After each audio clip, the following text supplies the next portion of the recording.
Hi everyone. Today I'm going to begin a little three-movie mini-series on the films of Sam Peckinpah. I'm calling it Peckinpah's Prime. And certainly he made 7 movies in 6 years from 1969 to 1975. This is his prime. He struggled before and he struggled afterwards. And indeed, these movies were struggles as well. But we see Peckinpah's vision of life kind of illustrated in coherent ways. His later films not so coherent, but it started in '69 with The Wild Bunch, which is what I'm going to be talking about today. The Ballad of Cable Hogue came next. Straw Dogs, 2 McQueen movies, The Getaway and Junior Bonner, which I discussed in my series of 1972 movies. Pat Garrett and Billy the Kid. And hopefully we'll be getting a Blu-ray, maybe even a 4K of the complete version of Pat Garrett. And then ending in '75 with Bring Me the Head of Alfredo Garcia. And so 3 of these movies are Westerns, and 4 of them are set in more or less modern times. But definitely Peckinpah was associated with the Western. And the Wild Bunch is attributed with taking the Western to a different level. Peckinpah had worked in TV series in the 1950s, 60s. He created a couple of series, including the Westerner and the Rifleman, and wrote a bunch of other Western series. And he also made The Deadly Companions, which didn't really get too much recognition, but his next movie, The Ride to High Country, did, with Joe McCrea and Randolph Scott, and was sort of the transition movie from the old Western to the new Western. The old Western was dying. It dies out in Ride to High Country. And Peckinpah was a big student of the West, and he was a very cultured man. Sometimes you wouldn't know it from his movies, but he was a deeply cultured man. And so Ride the High Country was the link back to the Westerns of John Ford, which Ford was too. Although he made a lot of different films, he was very much associated with the Western. And his Western heroes were sort of like a part of a mythology. Characters that would, like Wyatt Earp or Ethan Edwards in The Searchers, they had a sense of community, but they were outside the community. They didn't belong within the community. And Ford had this great talent for seeing these people and their the complexities of their lives and their desires in the foreground. In the background, we would see them sort of like on the horizon of history as Ford is creating a legend about who these people really were to great effect. And then in the 1950s, we had the very powerful psychological Westerns of Anthony Mann that have really stood the test of time. Neurotic Western hero with Jimmy Stewart, and then I think his ultimate Western, one of the great Westerns ever made, was Man of the West. And Man of the West has a bit of a connection to the Wild Bunch in the sense that Gary Cooper is playing a man who's sucked back into his past, and he has been part of this criminal element. But he's escaped it, and then through chance he is thrust back into it, and his former buddies come back to us. You know, we'll live on. You know, what great times we had. But Gary Cooper doesn't see these as being great times. He sees them the way they really were. He was committing evil deeds. Now in the Wild Bunch, the Wild Bunch, which is a bunch of outlaws, they're different. They're not heroes in any sense of the word. I guess you could call them anti-heroes, but they are not. They don't do heroic acts. They're kind of nasty, but they are mournful of the past. and Peckinpah's movies are full of this mournful of the mourning of the passing of the Old West, and they look back, especially William Holden, the leader of the Wild Bunch. He looks back and, oh, in the old days we had honor, we had a code. Did they really? It's hard for me to imagine, but that mournfulness of the past of the West fading away as society engulfs it was part of Peckinpah's view from the time from his younger days growing up on a ranch and then having the ranch sold away, and he was devastated by that because he grew up with horses and hunting and all these kind of masculine activities that is gone now,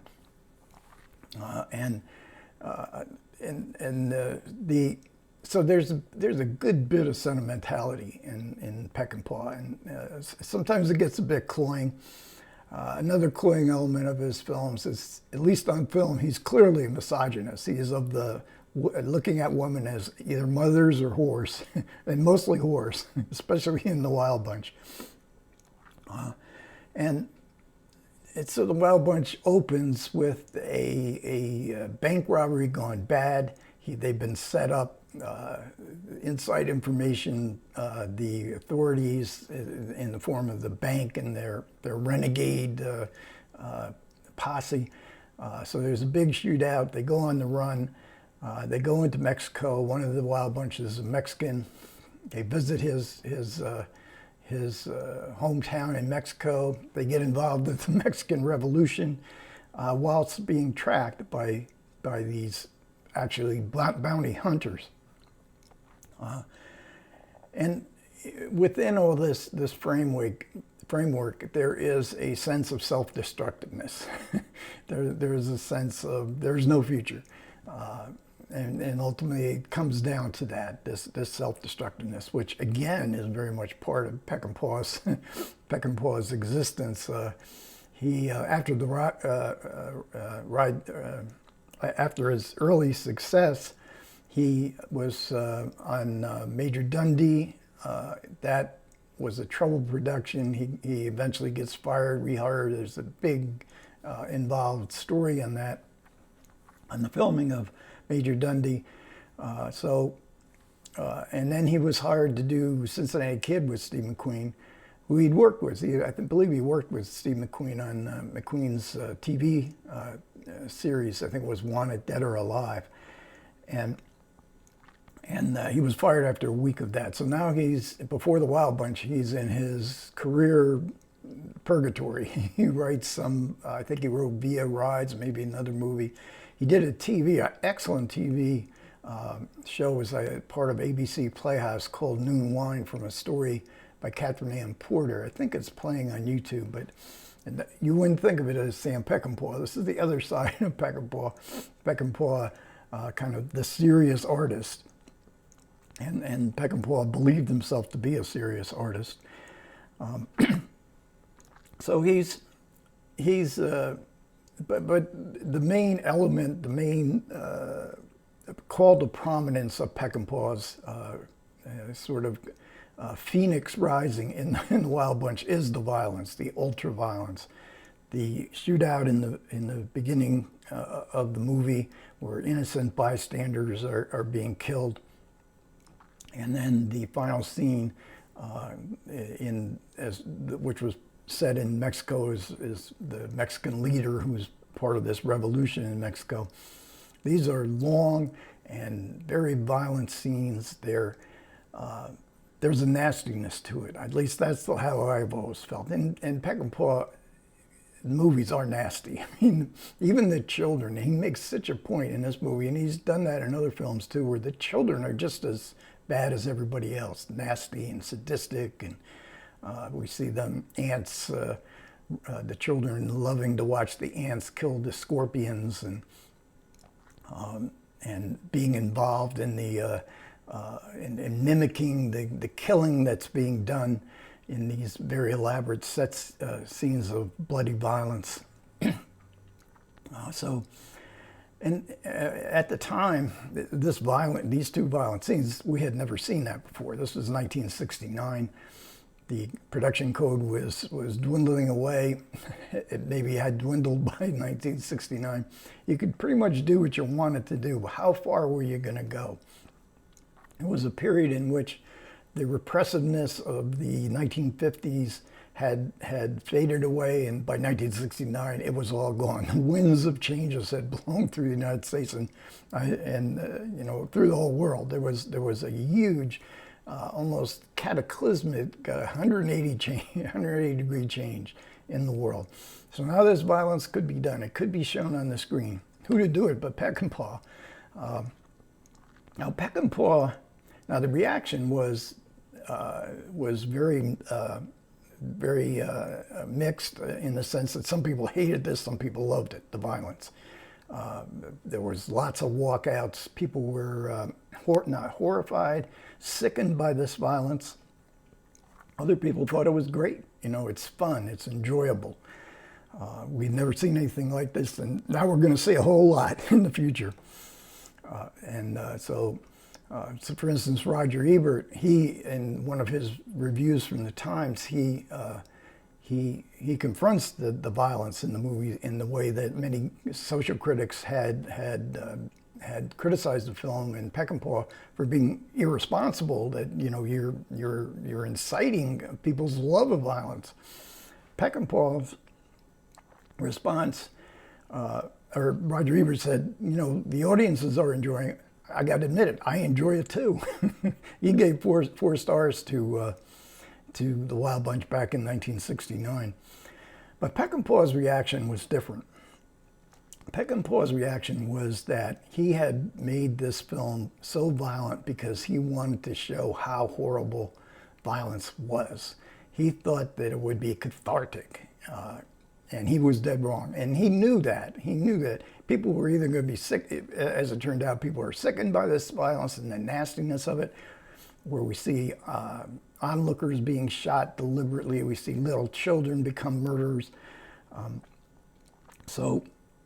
Peckinpah had to, in many interviews to the end of his life, he took the responsibility. He said, I let open the floodgates. He was very critical of violence and the way the violence that was used in subsequent films, Heaven's Gate.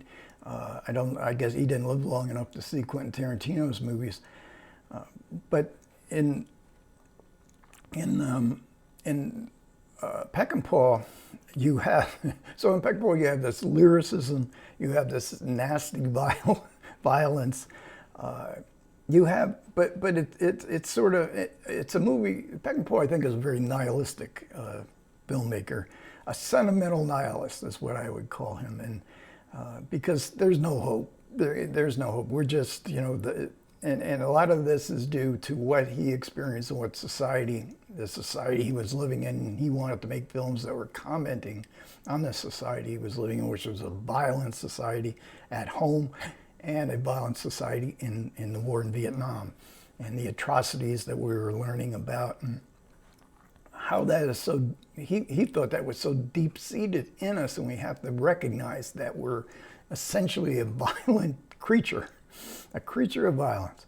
Is there any hope for that? Peckinpah sees no value in community. He sentimentalizes masculinity. But what saves it a lot with Peckinpah is his lyricism. I mean, he can create some beautiful shots. Some of the editing in his movies are really creative, and certainly in the violent scenes, why they're so impactful is the editing involved in these scenes. So Peckinpah is a director who I always want to like more than I actually do. I always think there's something missing here. There's something, he should have provided something more, some other perspective on his films that isn't there. But I think he is very successful in how disturbing his films can be. And if you take The Wild Bunch as just a entertaining shoot 'em up, you may be missing the point.